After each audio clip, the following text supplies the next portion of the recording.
So, what was it like growing up in a four? Are you the fourth generation, or is Well, your kids the fourth generation? my grandfather actually started it, but my great grandfather got involved with him when he had the bees. So he didn't really start it, but my great grandfather was involved.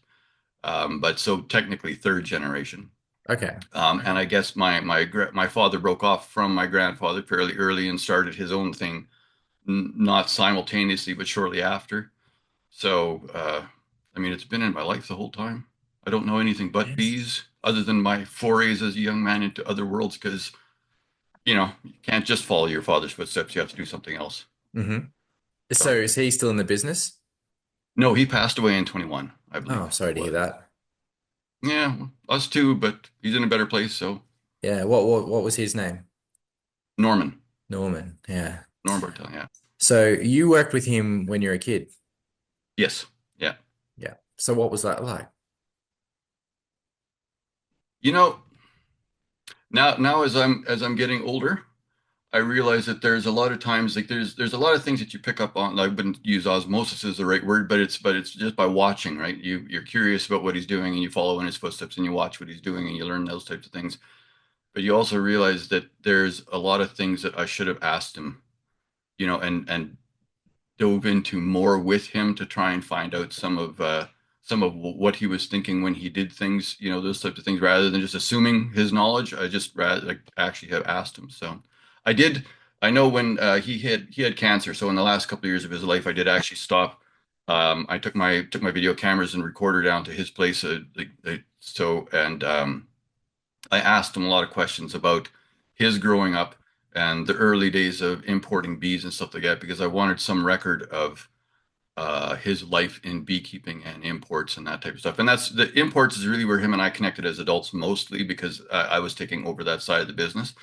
So that was later on. That was so a lot of the focus of the interview was about that exactly. What was it like bringing them in the first place, right? When did it start and those types of things. So uh, So was it your father, Norman, who started bringing in bees into Canada? no, my grandfather did originally as well, originally when they came into our small town of Kleefeld here, that's not where I live anymore, but where they were, they sent them by train from the southern states in an open box car, Oh, and they just wow. sent them up, and then everyone went and collected them there. So I mean, trains in the 30s and 40s or earlier was not the high speed transportation that we like to use now. So I should have actually watched the videos to refresh my memory, but what condition the bees came in, I mean, because if you're thinking it's a week and a half, 2 weeks trip in a box, well, how many young bees do you have left in that box by the time you get here, right? So, but they made a go of it, that's how they started beekeeping in the area. So those bees were coming in from the southern states in the Yeah, United. Yeah. from my memory is that most of those came in from Georgia. Okay, right. Yep. So, So when your father was importing bees, he was mainly importing package bees or just queens? yeah, no, mostly package bees. Yeah. That's sort of always been our family thing is the queens we sort of leave to other people. We do some from the producers that we work with. We'll bring in queens from the producers that we work with, but uh, queens is one of those things that takes a lot of staff to manage if you're on the road. And I'm like my dad, I'm on the road most of the time, so we don't really have time to pick up thousands of queens and then feed and water them and ship them out to individual customers. So it's not something that we've actually done a lot of. Mostly we've just concentrated on the package side. My daughter, who is just graduated university, is interested in getting into the business, so she would like to sort of take on the queen import side of it. So that's something that we're looking at moving more into is actually importing the queens and then distributing them, and that would sort of be her job. She has to do that. So hmm Now, I believe that in the past in Canada, people didn't produce their own queens at all. Is that true? They yeah, I were, would say early on, I think, or early on, I would say that was the case. In fact, I would say now still predominantly most of our queens come from the US. I think it's somewhere in the range of 250,000 a year coming to Canada. And then you add Australia, New Zealand, and Italy, Chile, those types of places, it probably bumps a little bit higher. Then I'm not sure if 250 is the total number that comes into Canada or if that's the number that comes from the States. My memory is that was what was coming from the States. So we still predominantly import our queens Hmm. into Canada. And when you say the US, that's probably Hawaii mostly, isn't it? A lot of high, actually, I would bet most of it right now is coming from Northern California. There's a zone there that Canada and US have set up that they can inspect the bees and the queens that are there and the stock, and then send the queens from there. So there's a lot of them coming from California.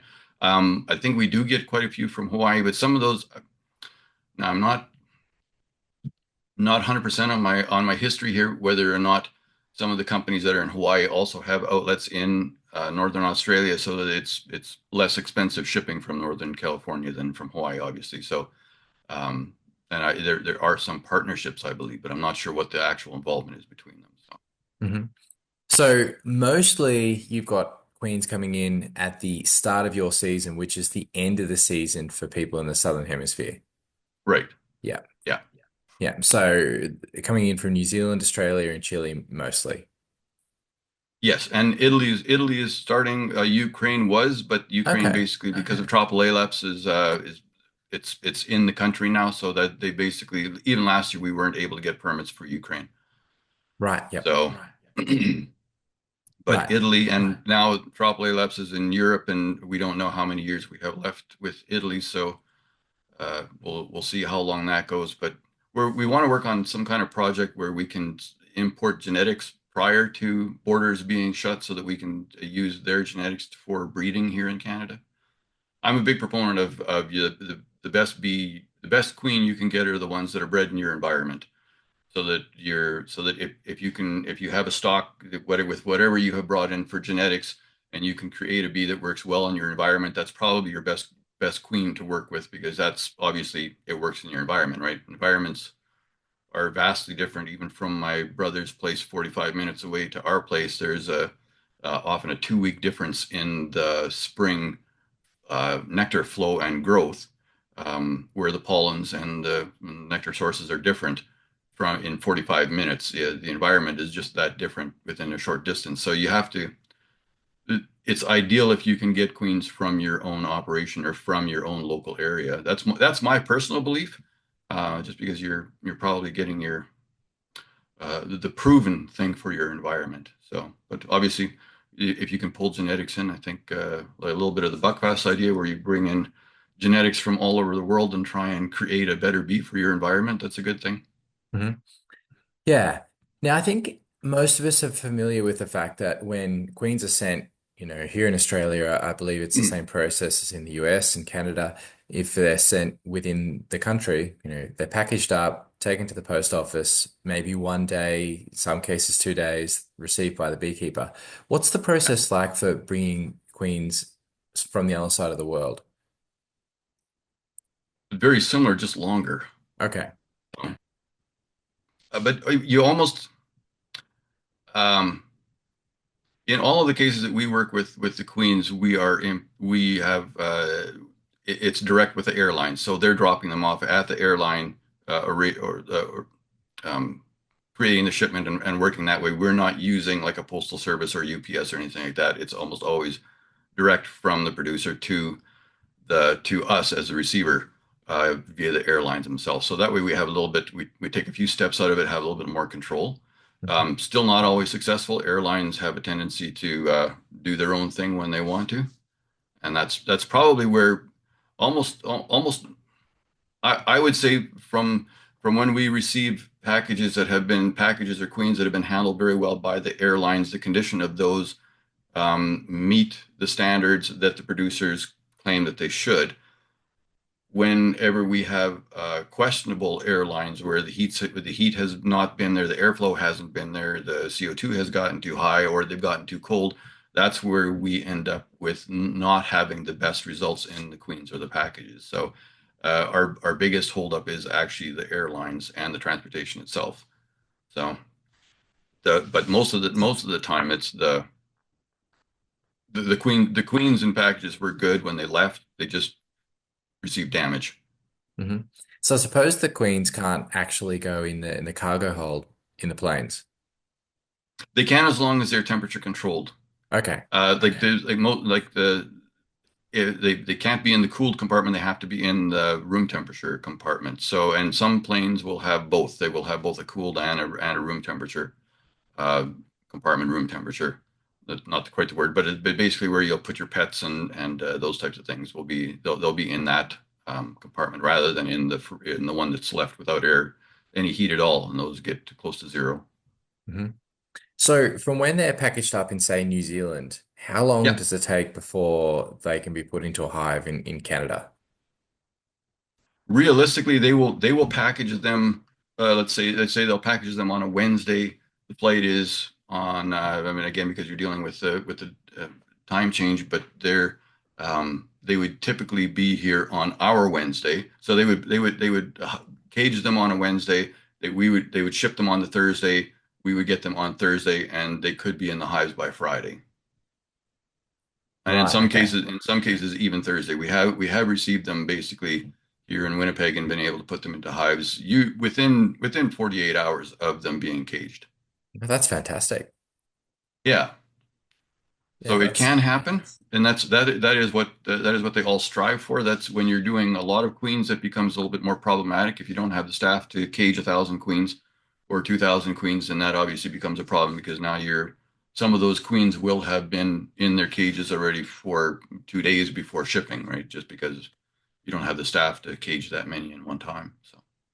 right. And so coming that distance, is there any specific type of cage that works better than others? Yeah, I believe that I think the wooden cage is probably the better one. Part of the problem with our Canada is with our forestry industry, most woods have to be treated or cleared through before they can be brought into Canada. So almost everything that comes into Canada from New Zealand and Europe are typically in plastic cages. So, and they work well. I mean, there's no problem with the cage specifically. I just my own feeling is that wood is a better humidity controller. It's a better method of controlling the environment. It does more of it on its own. You don't have to do as much of it for them. So, Mhm. Do you want to tell us a little bit about how beekeeping has changed in Canada from, say, 30 or 40 years ago when you started till now? Because I've read that the old system in Canada was that people would shake out all their bees at the end of the season and store their combs, and then in the beginning of the season buy packages in. But I believe these days more people are overwintering and buying new queens from New Zealand or somewhere like that at the start of the season. yeah, that's pretty much exactly what it was. Is we like growing up, that was always one of the big fall enjoyments was going and I mean, kind of shudder to say it now, but we used to just go kill them all using cyanogas, and you would kill all of your bees and shake them out and leave them in the yard for compost, and then bring them home in new packages. I think that that's a significant change in our business practices as beekeepers because we can't take our winters off. You're the expense both in packages and wintering your hives has gone up significantly since the 80s. Um, and to me, it feels like we have to become much more managers, like business managers of what we're doing when it comes to the financial side of it. Because I mean, it used to be with packages, it was you get your packages and you had your boxes out for days already beforehand in April or May when you got your bees, you shook them and then you left, and you go back in 7 days, check your queens, and then go for holidays for 3 weeks because everything was fine, right? You didn't worry about it. If some died, they died, whatever it was. So I would say that we were honey producers. I wouldn't necessarily say that we were really beekeepers back then, not in the way that we have to be now. So now you have to be a beekeeper and a business manager to make it work. That's my take on it from what we're going through. There's and I'm not sure that's a whole lot different than a lot of agriculture, right? With a lot of the adversity that we're seeing in um, finances, in um, pesticide and chemical use in all forms of agriculture. It's just there's a lot more that we have to be on top of our business to make it work financially and to make sure that we're actually keeping our livestock in good health. Hmm. Are there still people who shake out all their bees, or is that practice stopped completely I, now? I, you know, I wouldn't say that there is nobody that Yep. does it. I just can't imagine with the prices. Like, no, I can't imagine anybody that is commercial still doing that because the cost of packages um, is just far too high. Even back in the 80s, like before the border closed with the US, we had already started wintering bees in Canada because the price of packages was too much. I think it was around $36 a package at the time. And it was cheaper to winter bees at that point, including a building and the ventilation and the feed and everything. It was less expensive, made more business sense to start wintering prior to the border closing than than it did to buy packages every year. And I mean, that was packages, $20 US, $36 Canadian, somewhere in that range. In comparison to now, $250 to $300 is not abnormal for a package by the time it ends up at the customer. So, of when it comes to overwintering, there's a lot of people in Canada that overwinter indoors. Are there Yes, people who overwinter outdoors as well? yes, yeah, and I'm not. I wouldn't be surprised if more people still winter outdoors than indoors. Right. Um, and I'm not. I don't know what the ratio is, but there are areas of Canada where wintering outdoors is fairly simple. You can almost get away with wrapping them with a thick felt paper and a bit of insulation on the top, and you're good to go because it doesn't get that cold. Where we are on the prairies, if you're not wrapping them well, in some cases we completely cover them with snow. Once there is enough snow to do so, then you cover them with snow to create insulation, or you move them inside because it, bees will survive. There was a gentleman. This is before we were wintering hives. This is back so in the 70s, late 70s or 80s. And he purchased his packages and he went out to his spring yard and he noticed that somebody else had moved hives into his spring yard. And he was irritated by it. So he went to take a look at the boxes to see if he could identify the beekeeper, and he found out they were his own. And he had forgotten to actually clean up the bees from the year before. And there were still hives. I think what did he say? 25 to 30% of the hives were still alive, and that meant that they had no feed, no treatments. They were given nothing in fall to help them through the winter, no insulation, and they still made it through the winter. So it can be done. Your rate of loss is going to be high if you don't do something else. But 25% if you have 25% making it through, that's not really a viable business option. Yeah. It's interesting the things that we learn by mistake. Yeah, Yeah. yeah. I usually try and spin it like this. This year, we had some nukes, and I had a project in mind, and this is what I was going to accomplish. But I couldn't get myself out. When the yard is too close to home and it's your research yard, you sometimes don't always get on top of the ball. So by the time I'd made a few things where my timing was completely off, I decided, well, this is going to be the year where I'm going to check if you do everything wrong, can you still make it work? And that was not my plan when I started out. It just by the time I'd gotten halfway through summer, I'd realized how many things my timing was off that I decided, well, I'm going to find out what the low end of my parameters are. So now I Yeah. have that, Yeah, but yeah. it was That'd be an not my. interesting a conversation to have with your bank manager. That's my Yeah, plan yeah, this year. exactly. Let's see what they do. Yeah, I'll do better next year, I promise. Yeah. Yeah, yeah, but Now you deal with the great Australian product, the Easy Loader. So yeah, thanks yeah, for that. Do you want to tell us yeah, no about worries. what you do there? Well, I'm the North American importer, distributor, service, parts, that type of thing, and we do as much as we can. I started in 2019, so just prior to COVID, and uh, that made it difficult in Australia for them to continue getting the parts and supplies they needed to put the machines together. So we ended up having a very delayed process from order to delivery of units. Some of the parts, I understand, some of the people that were making the parts, the components for the machine decided that they didn't want to do it anymore. So they had to go find somebody else to make the components, and those were problematic. So there have been some significant bumps along the way, but the relationship with Martin Karen and Jai now is just fabulous. I mean, I enjoy working with them. It's on my schedule to go see them in a January sometime and spend a few weeks with them just to see their plant and to hang out. Um, Well, but that's I mean, excellent. They're in a beautiful part of yeah, the country, so I think you'll have a really good yeah, time.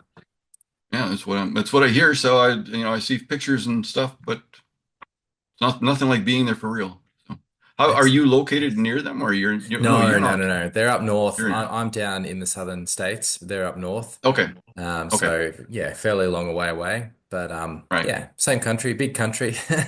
Yeah, yes, it is. Yeah, yeah, yeah. Yeah. All right. Is there anything that you'd like to talk about, Chris, before we finish up today?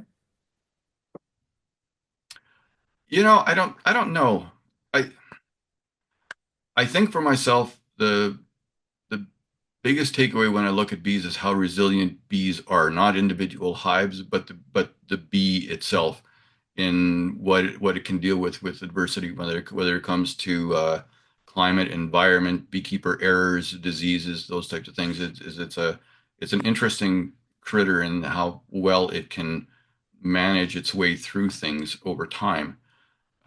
So I would say it's a resilient insect.